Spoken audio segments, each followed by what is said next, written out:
Welcome to the Daily Horror Habit Podcast. I'm your host, Jay Krieger, bringing you daily reviews of currently streaming horror movies for your twisted pleasure. Be aware that these reviews may include mild spoilers. And as always, I hope you enjoy. Today's review is of Christian Alvert's deep space horror film Pandorum, which is currently streaming on HBO Max. Pandorum follows two crew members who suddenly awake from hypersleep to find that their colony ship has become infested by strange creatures. And discuss this genre-blending sci-fi horror film is returning friend of the show, Bernie. How's it going, man? It's going great, man. I'm happy to be back to discuss this movie. Yeah, I'm really glad to have you. This is a movie I don't think I've seen since it came out, which was 2009.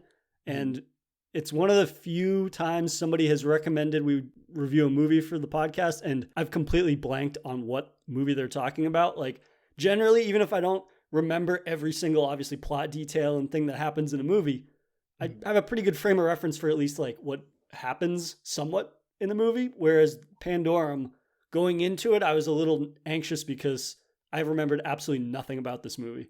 Mm-hmm.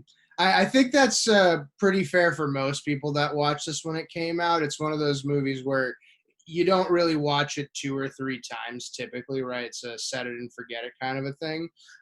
But you watch like Ben Foster's performance and Dennis Quaid's performance, and this is kind of one of those low-flying movies that should, get a little bit more credit than I think it deserves. Yeah, that was something that I think was really apparent from the opening moments of the movie, and it struck me as, okay, the kind of production value aside, especially like the title sequence, like the graphics are very clearly like that is not where the money went, or the budget went rather.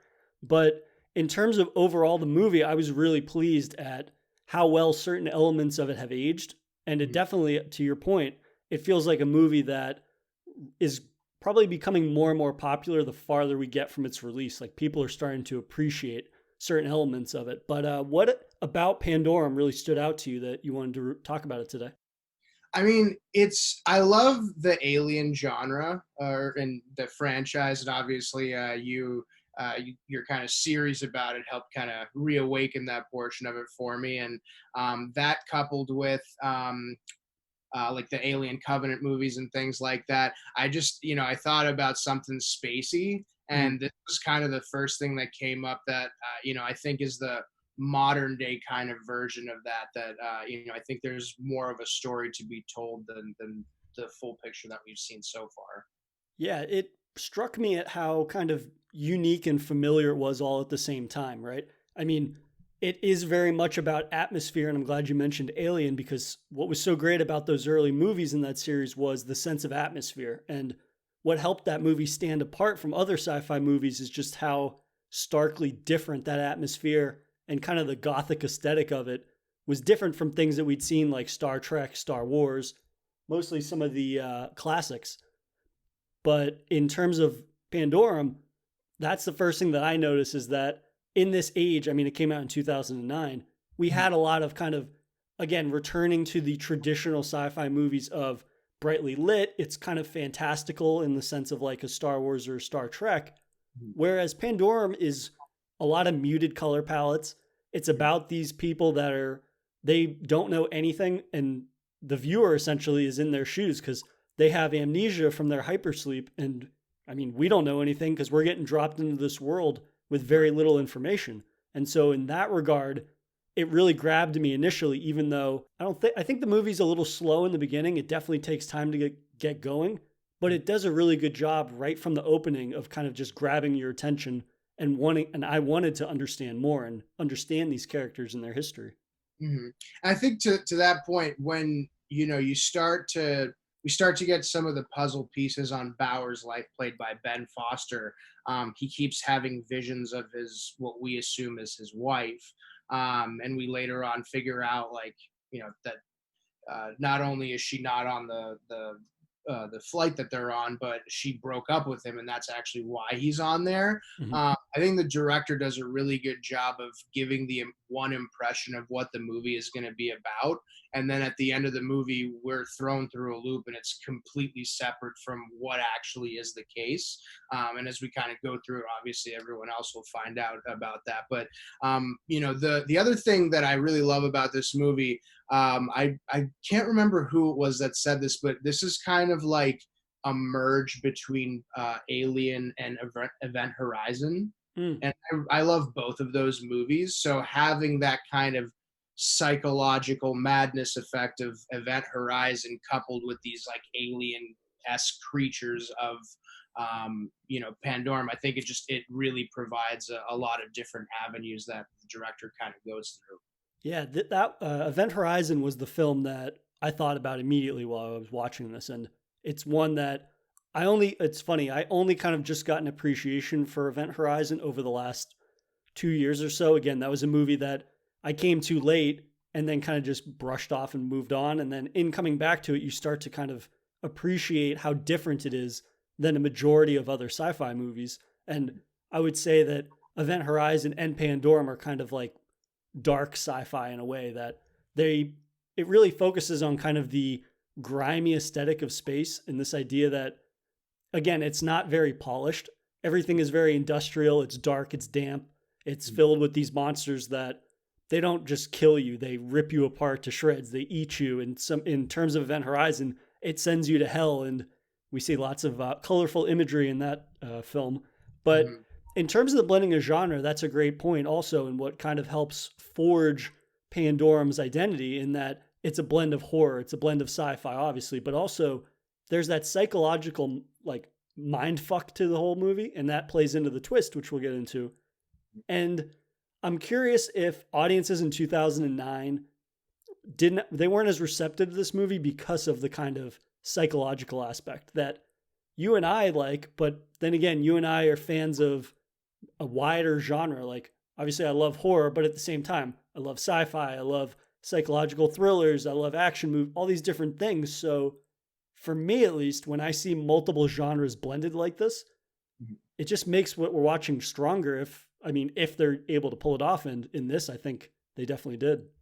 Right. I mean, I think Night of the Living Dead is kind of a similar type of in the similar type of space in that it wasn't appreciated when it came out, right? And only as kind of time went on did we understand, or did audiences really kind of come to appreciate the concept of it. Now, obviously, Pandorum is a lot less, valuable culturally, I guess you could say, than Night of the Dead was, but it just in the sense of again appreciation, I think fans, in for the most part, 2009. I don't know. I think there was just a lot more quality of movies than there was like now. Obviously, we're in COVID, so that's going down significantly, anyways. But I just think that when you're in a time where there's a lot of really kind of good cult classics coming out, sometimes other one of those cult classics get pushed to the side until later on, and that's how you get this kind of a gem. Yeah, I think also marketing has a big part of it. I don't know about you, but I don't remember a lot of movie trailers fondly from the early 2000s or getting into 2010 area, like when this movie came out. So I think marketing wise, it probably led people to believe that it was more of a traditional sci fi movie than the kind of psychological aspects that it Mhm. gets into. And I agree with everything you said in terms of just audiences came late to it. And in kind of looking at the genre, I don't know about you, but every couple of years, I view genres as being very stagnant. So I start to kind of retrace my steps backwards in time in a genre and stumble upon this movie or even like Event Horizon, which I hadn't seen it in probably a decade since I saw it last year or the year before that. And Mhm. so just getting a chance to revisit these things and gaining a whole new appreciation for them really speaks to that. But I want to go back to kind of just the atmosphere in terms of this movie. Did the atmosphere work for you? Did you dig kind of the aesthetic of the movie? Because for me, I don't think it looks like a lot of traditional sci-fi movies, just in the overall kind of presentation of it. It doesn't. Yeah, I mean, I think you hit the point that it's more of a darker movie, and I just when uh, Bauer is running through kind of the main hull, I guess, of it after he breaks away from Peyton to try and open the door. You hear a lot of things going on, right? A lot of background stuff, especially when the mongrels or whatever we call them kind of start chasing those guys around. But you don't see a lot. So I think it just kind of evokes more of anxiety from watching it because you really don't know what's around the corner. And since we're brand new to this whole thing, I mean, we don't know the outlay of the ship by any means. So it feels like every kind of turn that, Bauer makes in this kind of case, and later on, kind of when the other characters arrive, we're just as new to like what is going on. So when they're turning a corner, we're just as anxious as they are because we have no idea what's behind it, essentially. Yeah, my thing that I love so much about this movie is that it doesn't look like a ship that anybody could actually live in.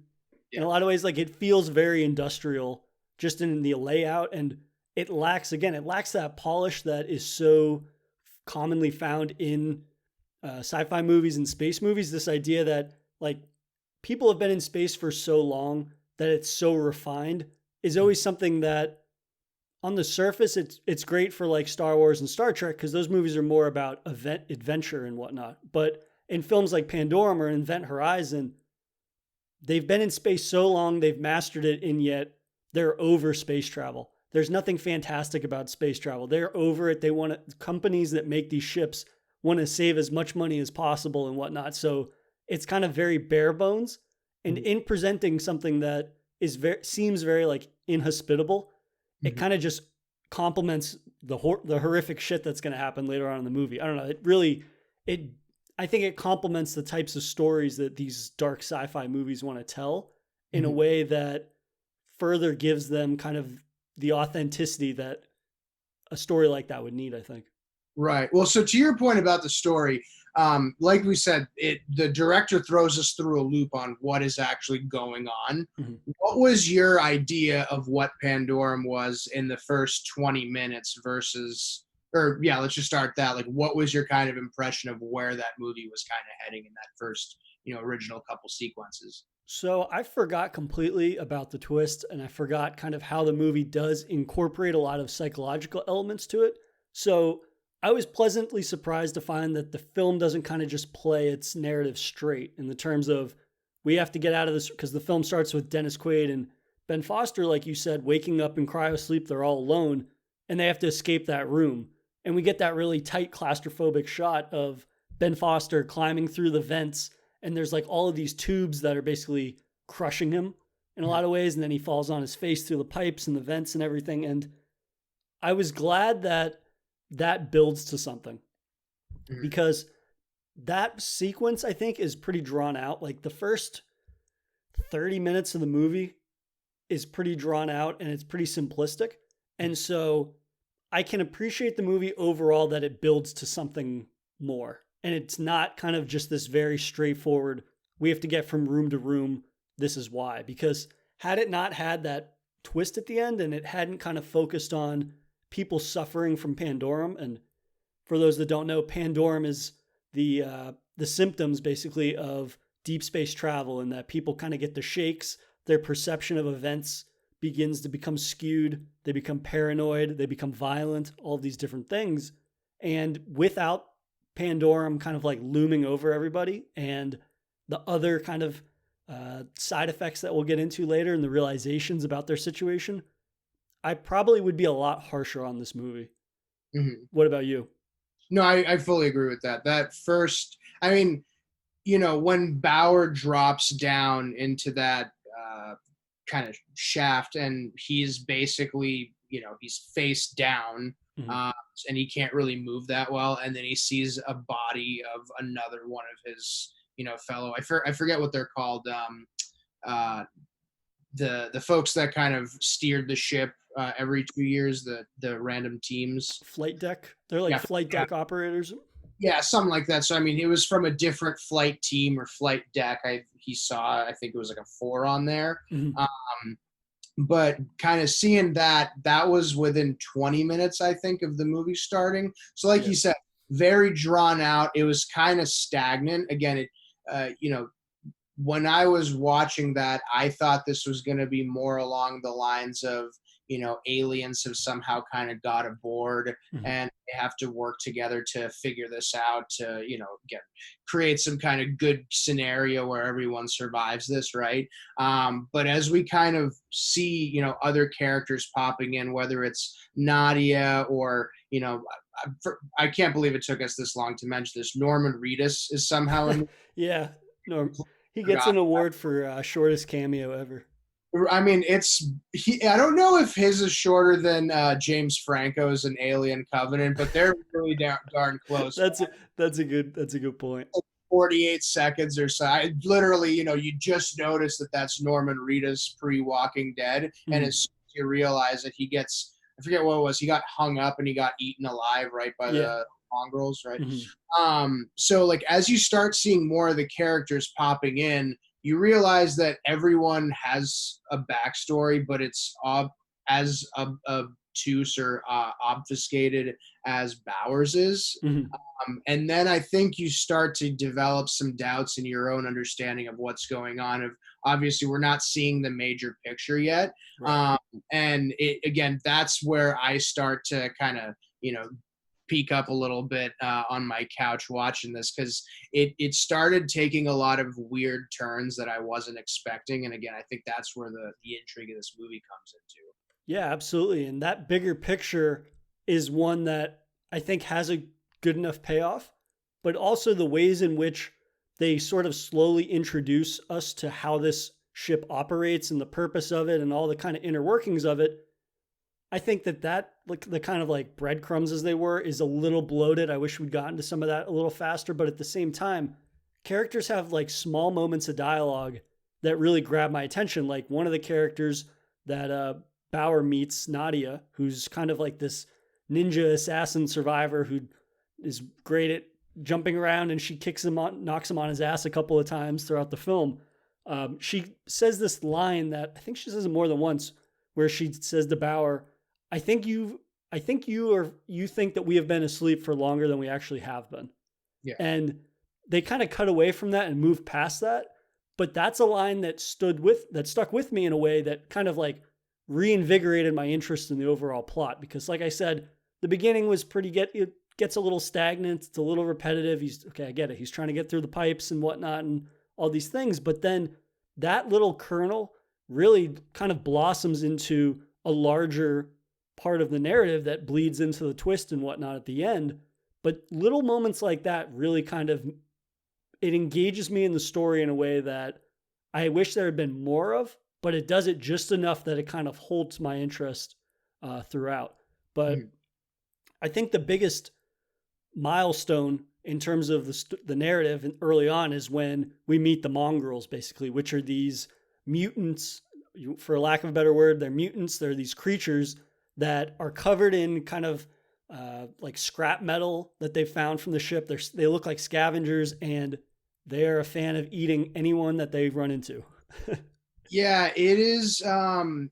It's weird how how not basic I don't want to say, but animalistic they are in the sense that they've developed ways to trap their victims. It's not just, that they're running around chasing folks. It's that they've developed certain kind of booby traps Mhm. and kind of see that along the film of, it's some sorts of wires that they basically entangle people in and then they can kill them or It's whatever the like a heck. snare.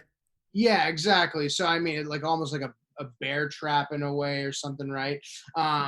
But you see that, and then you see the people that they're dealing with, and obviously they're not.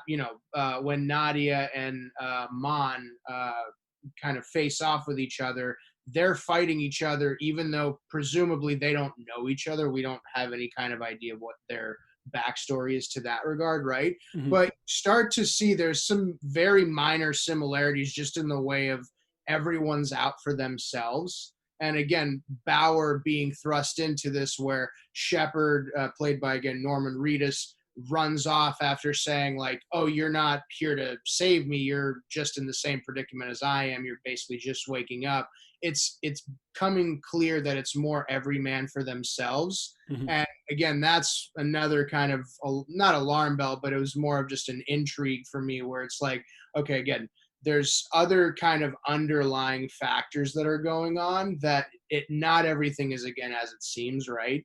And that's, I think, kind of going into that is where Peyton ends up finding.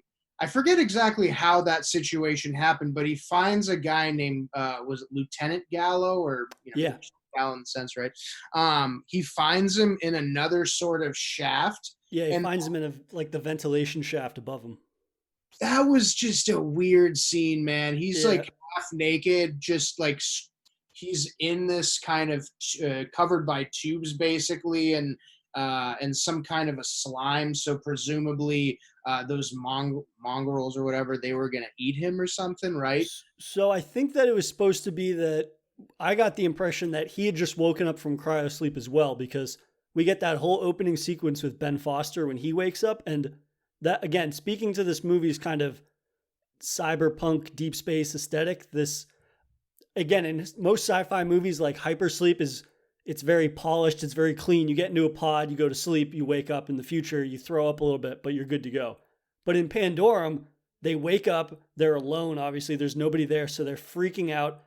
Ben Foster rips his back out of this like feeding tube, and then he's covered in tubes and this false skin. And so Mhm. then he's like, he's dripping with slime. He's got to rip off this false skin, and he's ripping tubes out of himself. And it's just fucking gnarly, man. It's such a gnarly scene. But to your point, yeah, it's supposed to be, I believe, that character just came out of hypersleep. Okay, that makes sense then. But you see Gallo start to kind of illuminate a little bit more about what exactly happened. And in essence, Earth had blown up, and the Mhm. last communication, or not blown up necessarily, but it disappeared. They Uh, they allude to it was more like it was most likely like a nuclear war, okay, because that's why they sent out the Elysium, was that the world by 21 whatever is overpopulated. There's like 26 billion people or something insane. So they mhm, want to send the colony out into space to this planet, Tanis, I believe. And yeah. then, yeah, Gallo basically just relays, oh, we got a transmission from Earth that we're all that's left. Mhm. Which, to be fair, I probably would have to have a couple of bottles of whiskey after finding out something like that if I was in space. But they took it to a whole other level, Yeah. clearly.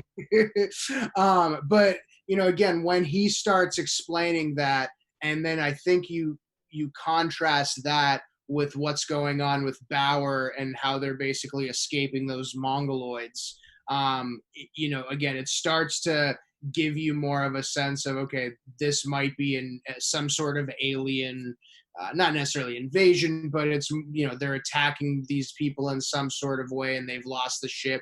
And that's where I think, when they start talking about getting towards the reactor, Mhm. um, I think you start to at least get a basis for where this movie is going, more so than you were in that previous 45, 48 minutes of dialogue. Yeah, absolutely. Before we move on from the creatures, what did you think of their design? So because I thought that, again, this is a film that is able to make certain things that on the surface seem familiar just unique enough, and I think the creatures themselves are one of the most interesting plot points of the movie. But what did you think about them? Do you remember The Descent? Yes, that's that's in my notes. There's one scene in particular that reminded me of that movie. They remind me of the monsters in Descent, but Mhm. in some sort of like a intergalactic warrior kind of a sense, Yeah. right? Because they have like spikes coming out of them, and like Mhm. they have some sort of metallic gear that they're wearing as well. At least the main kind of general ones. Yeah. So I mean, it it looks it's scary in a sense, but when there's a little bit more lighting, Yeah. or where the guy without a nose, like the kind of evil, the more evil kind of mongoloid The guy, leader. yeah, the The leader of that yeah. group, that was, I don't know, I felt that felt more humorous to me than anything else. That didn't really scare me when I saw those. Yeah, so it's one of those classic situations where the more you can see the monster, the less scary it is. And they don't really use darkness to shroud the monsters that much early on. What they do that I think is it's a double-edged sword in that on one hand, did you notice that the way that the editing around the monsters is that when they're chasing after people, the it speeds up basically. Say that one more time. They speed up the camera work so that way it makes it look like the horde is kind of like flowing down a hallway almost. It almost doesn't even look like they're running. Like the frames per second gets sped up so it looks like they are almost a wave of monsters. But at that same time, like they cut so quickly that it is very erratic and you can never really get a sense of what anything looks like until the later half of the movie, which again, it's nice to not see everything up front because then it's obviously scarier.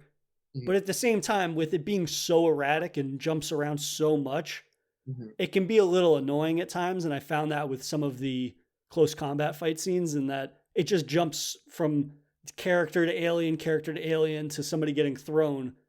And within 30 seconds, you've probably had like 25 cuts or something like that. That after a while, that just got to be a little much for me. You know, one of the other things it reminds me of, do you remember the movie Ghosts of Mars with Ice Cube and Hendridge or something like that, right? That's a John Carpenter movie. Yeah, also underrated movie, but the kind of the evil characters and that the zombies or whatever those things were, right? The idea of them was scarier than actually seeing them, right? So I think this is very similar in that when you heard the screams of those mongoloids coming, you would get more fear, I think, than seeing that. I don't want to say it's cartoonish, but it definitely doesn't. I think they could have brought more of a shock value in the way that they shot those rather than speeding it up, like you said, 25 frames per second or whatever it is, faster to get that feeling. But again, they were working on a limited budget, so I guess there is a point to that too. What was the craziest death scene for you? Because there were a couple that kind of stood out for me. Was there anything in particular that after you saw that you had to kind of pause it and walk out of the room for a second? I didn't have to pause it, but I can start with like what I think one of my funniest death in the movie is when they're running through like the main humanoid, mongoloid, whatever you want to call them, the hunting grounds.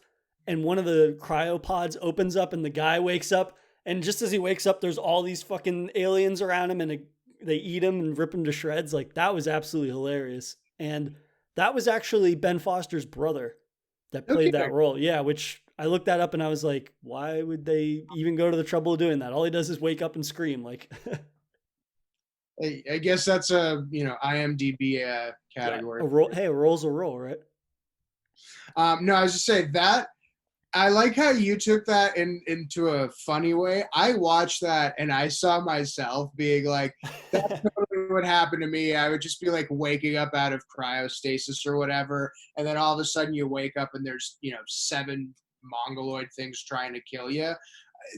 That was horrifying and funny at the same time. But the Norman Reedus one was so, I wasn't expecting it because again, we don't have any idea of what these things are. I mean, for all we know, they would have eaten him, but like not in the way that they did it. Again, catching him like he's, an animal in that sense and kind of putting him up like a pig.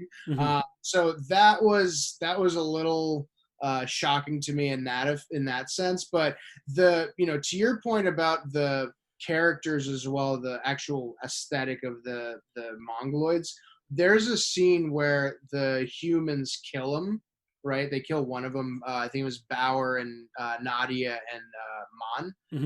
And the mongoloids come there and eat that dead mongoloid, right? They actually go attack them. Right. So there seemed to be, I don't know if it was as much the mongoloids trying to kill people as it was just them trying to feed on something. You know what I mean? Right.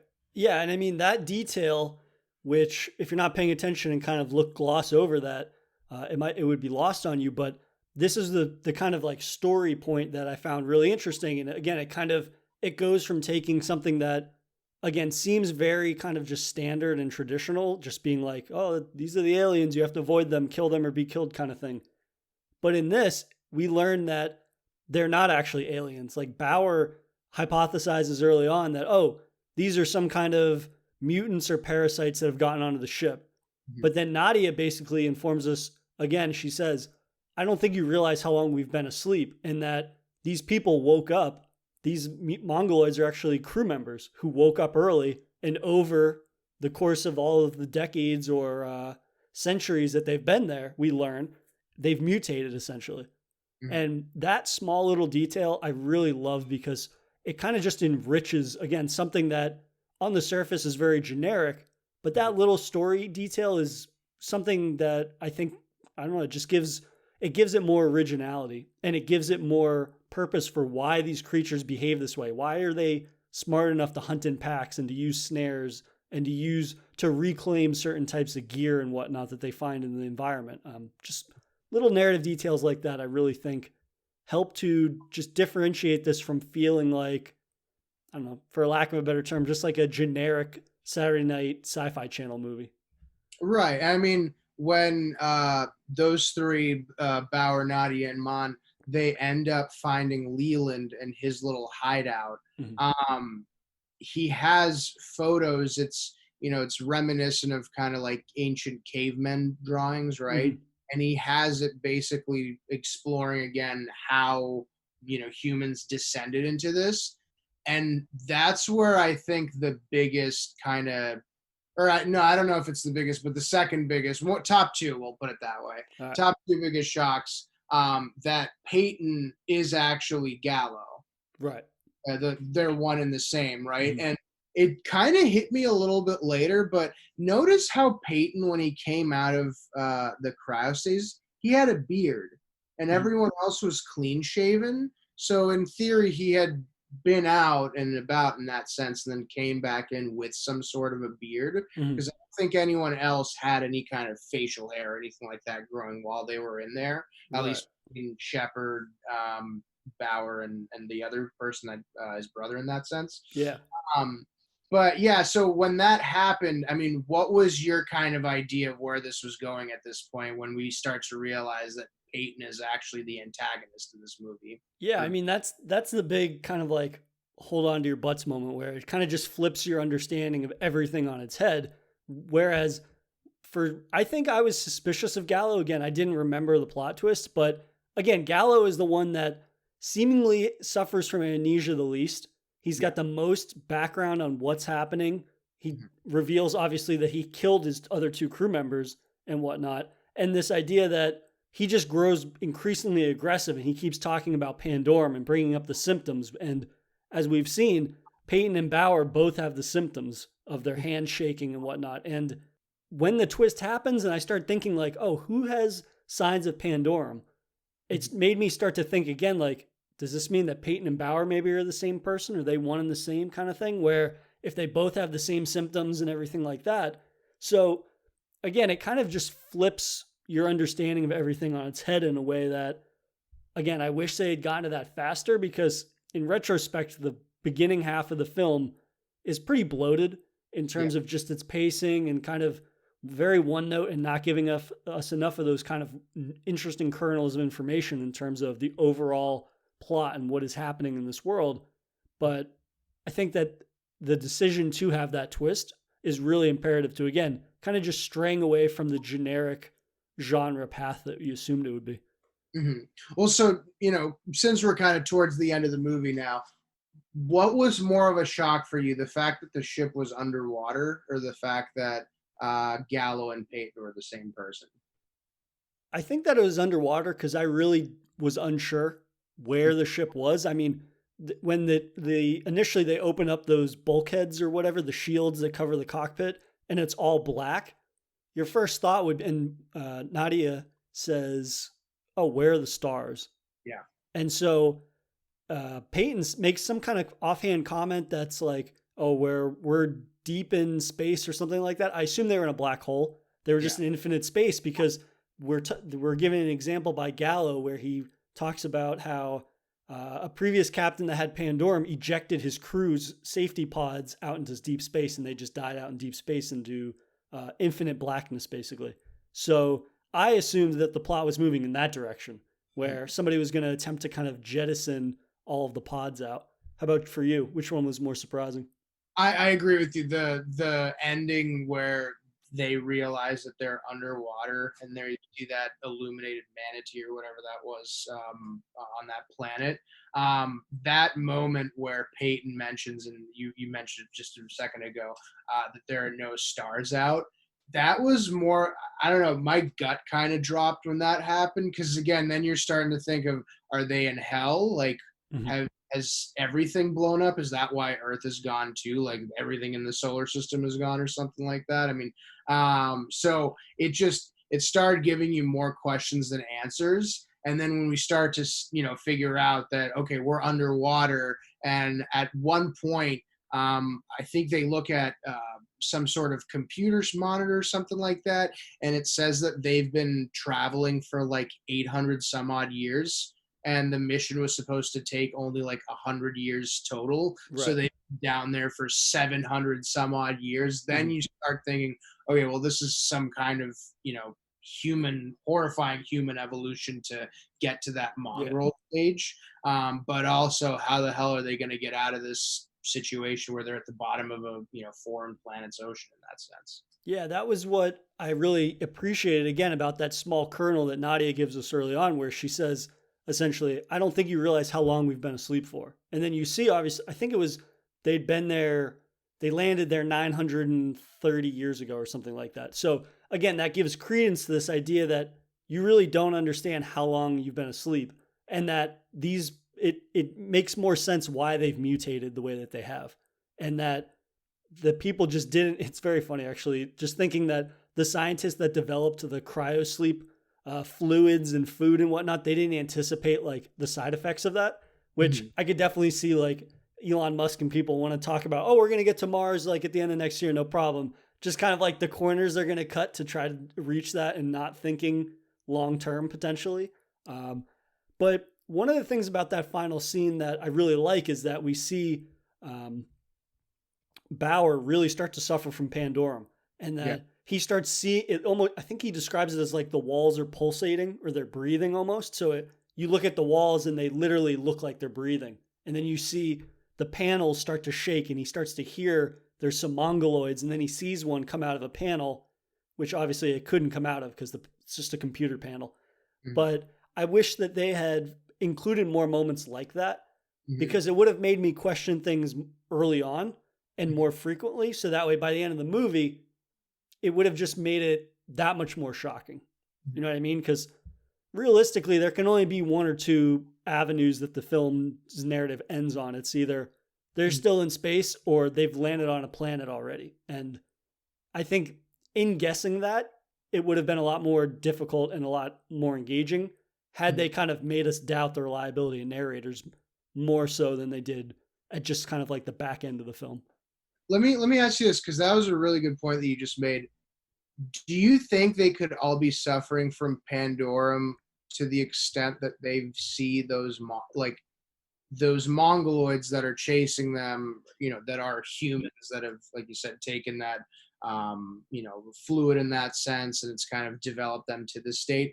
Could they just be humans, just like normal, but they have that since it's Pandorum, the cannibalistic, look that they have makes them look like mongoloids to people that have Pandorum. Do you think that's possible? So that's what I thought originally at the end of the movie because at one point Bauer even asks Nadia, "Do you see that?" Because they see one of the mongoloids again, and at that moment I thought she was going to be like, "What are you talking about?" And that they had just kind of imagined all of these things, or they were just normal crew members that Bauer decided to kill, basically.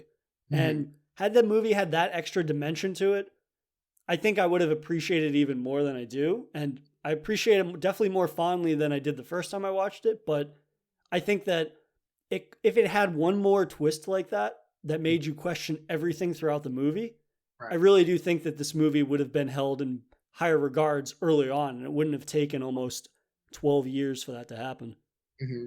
Well, to that effect, I mean, so they, the ending is they get into a pod Mhm. and they shoot themselves out. And apparently, one of the fail safes on the ship is to shoot out all the pods if there's some sort of catastrophic failure on the ship to, preserve some sort of life in theory, right? Mhm. Uh, do you think that they're able to colonize after that? There's what, 1,200 people or something like that that's on there. Or is this again going to be a situation potentially where it's like, Alien Covenant, where you're on a new planet and all of a sudden you're facing similar challenges to that Right. effect? I mean, I don't see how they're going to get any of their resources or supplies from that ship. There's no way that any of them can swim that far down and not pass out. So, as soon as I saw that, like the movie ends very optimistically in terms of like it's got the nice music and it gives us a nice scenic shot of like, oh, there's waterfalls and there's lots of vegetation and all these things. But then at the same time, they originally Nadia describes the Elysium ship as being Noah's Ark, and Right. that she lost 30% of the life form samples, which are different kind of like cells and bugs and insects and all these things that was supposed to repopulate a planet to resemble Earth. Mhm. Well, shit, she just lost 100% of them. So Right. this idea that she's able to do any of the work that she was supposed to is basically like nil. I don't see that happening. Um, what did you think though? Did you like that they escape in the end and that it ends on kind of an optimistic note? I'm curious Um, because I felt I'm conflicted on it, but I want to hear what you thought of it first. I I think it's nice in the sense of like this is a typical kind of ending where it's a girl and a guy, and then all these other pods pop up, and they Mhm. save the day in that sense. And presumably, again, they're going to go on and repopulate, this planet in that sense, or populate it. But to the idea of what this movie could have been, again, if there's another twist where Bauer and Peyton were hallucinating those mongoloids and they were actually the ones that were killing people, Mhm. then I think you have more of a darker overtone. Like, again, people are probably going to get annoyed me hearing this or me saying this, but that Alien Covenant ending where There's a lot of parallels, so there are, it's a yeah. fair. The more that you say it, the more I'm realizing just how many parallels there are in terms of narrative structure. But sorry But to in cut you terms off. of the ending of Alien Covenant is Michael Fassbender whistling, Mhm. and he's closing, the door behind him closes as he walks into this area where, forget, it's humans and some sort of DNA. Colonists. Yeah, the colonists. Yeah. So presumably bad things are going to happen, but we don't actually know until the next movie, right? In theory. Um, if they had some sort of a cliffhanger like that, I think it just would have served more to the unknown of what was going on. And I think people's people's imagination can sometimes make for the better ending than an actual kind of bow on top of it, so to speak. Yeah, so I understand why they ended the movie the way that they did. Apparently, originally, this movie was supposed to be the first chapter in a trilogy, but it performed so poorly. I think it was a $33 million budget and it only recouped about 20. So it's viewed probably by the studio as a flop, even though I think it's a little better than that. But we've already had that conversation. But overall, I wish that because the ending is so upbeat and optimistic, it just doesn't match the rest of the movie for me. Because the Right. rest of the majority of the film is very kind of downtrodden on everybody. It's very bleak. It's brutal and unforgiving, as we see like with Norman Reedus or that guy that wakes up. It kind of is uncaring for the characters in the film, and that, hey man, if you slip up, you're gonna get your guts ripped out. And we even see that with Man, who basically spends the whole movie protecting dumb white people that don't know how to fight, kind of thing. And then he gets got still, and he gets killed by that little alien child who, for whatever reason, is played by the director's daughter. I read that. That was just very strange to me. It's kind of like it's a brutal role, so I'm just surprised to learn that. There's a lot of nepotism in this movie, but Yeah. uh, you know, to that effect, though, I will say that was a good death, just because I wasn't expecting that in any way. Hmm. I was expecting some kind of crazy shit to happen, but um, I mean, again, kudos to the director for bringing up ways to kind of startle you without you kind of seeing it. Mhm. But I mean, was there anything else about this movie that kind of stood out to you? The one scene that I really liked, actually two scenes. There's the one where uh, Bauer falls into the trap when they're going through the main hunting grounds, and they end up in basically it's a kill pit. It's like it's filled with sludge and dirt, but then they find all the remains of I don't know hundreds or thousands of colonists that have been killed by the Mongoloids. And when they kind of sink down into the water to hide from one of them that comes to check the pit, that reminded me a lot of The Descent, where Mhm. and that one point, I forget the name of the protagonist in that film, but she's in basically a pool of blood. And she kind Yeah. of like slowly rises up out of the pool of blood with the pickaxe and she kills one of the mutants or whatever. But then there's also a scene where they have to go reset the power generator. And Mhm. the only way that Ben Foster can get up to the generator itself is he finds essentially a nest of the Mongoloids, and I think I don't know if it's skin or if it's just like garbage that he finds, but he has to cover his body and basically it looks like a skin suit. And then he's Yeah. basically just crawling over these sleeping Mongoloids trying like I just love that scene cuz again, it's part sci-fi horror and then also it's kind of just like this gross gritty survival scene that just makes your skin crawl at the idea that if he bumps one of these things the wrong way, they're all going to wake up and then we're going to get one of those sped up scenes of them kind of just like devouring him. Hmm. I, you know, that kind of also reminds me of, now that you said that, in The Walking Dead, ironically enough, where Glenn and Rick have to get out of Atlanta in Mm-hmm. that area, and they put the zombie guts on until the rain falls off. Yeah. Um, you know, again, the movie has a lot of, I think, homages to other movies or other cinema in that sense, but again, to kind of put a final stake in this, I think what makes Pandorum such a good movie is that it's more of a standalone. I don't think there's necessarily a genre that you can quantify it in the Mm-hmm. sense, if you look at space genres, again, you get the Star Trek, Star Wars kind of stuff. Then you have Alien and Event Horizon. This is a little bit different than all of those. Mm-hmm. So I think it, not necessarily will bring on or foster another type of a space horror genre, but it opens the door for someone to be creative and do something else along those lines. Yeah, I mean that I can't put it any better than that. It's just this idea that we're so oversaturated with films that we kind of assume, oh, this is what it means to be in this genre, or this is what it means. These are the different aesthetical choices you have to make if you want to compete in that genre.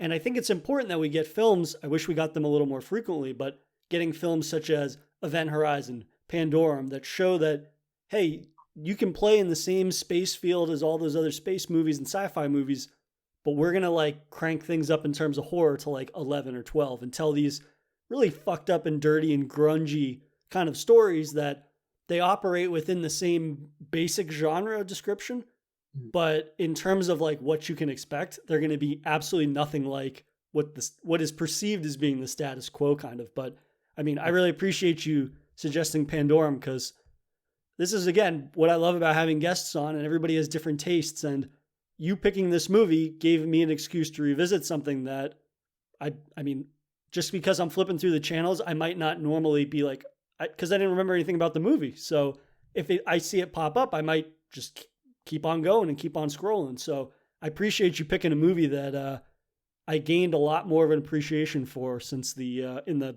11, 12 years since it came out.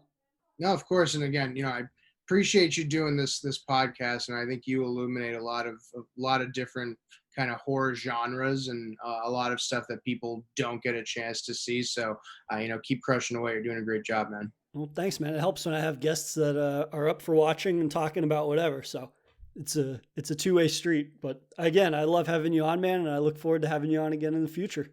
Appreciate it, brother. If you enjoyed this episode, please subscribe to Daily Horror Habit on your preferred streaming service and follow @Daily Horror Habit on Instagram and @Daily Horror Pod on Twitter.